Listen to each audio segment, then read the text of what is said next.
জনস্বাস্থ্যের জনস্বার্থে আমরা ঔষধ শিল্প প্রতিষ্ঠানগুলো এবং সরকার, সরকারি হাসপাতাল, বেসরকারি মেডিকেল কলেজ, সরকারি মেডিকেল কলেজ, বিভিন্ন ডায়াগনস্টিক সেন্টার, বেসরকারি পর্যায়েও যারা আছেন, আমরা সকলকে নিয়ে কাজ করছি। এবং এই ডেঙ্গুর প্রাদুর্ভাবের জন্য আমরা যে পরিকল্পনা গ্রহণ করেছি সেখানেও কিন্তু প্রত্যেকটি স্টেক হোল্ডারের সুনির্দিষ্ট ভূমিকা রয়েছে। আমি বলবো আমাদের স্বাস্থ্য খাতে এই 2-3 মাসে আমাদের নতুন সরকারের পক্ষ থেকে এটা একটা বড় স্ট্র্যাটেজিক চেঞ্জ, এটা একটা বড় অর্জন, যেখানে আমরা সকল স্টেক হোল্ডারকে দেশের স্বার্থে, দেশের স্বাস্থ্যের জন্য সমন্বিতভাবে একসাথে আমরা কাজ করতে পারছি।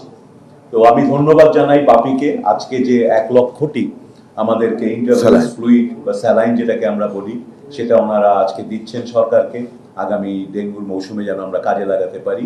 এবং আমি আশা করব যে ওনাদের পক্ষ থেকে যে সহযোগিতা আমরা এখনো পাচ্ছি, সামনের দিনগুলোতেও আমরা পাবো।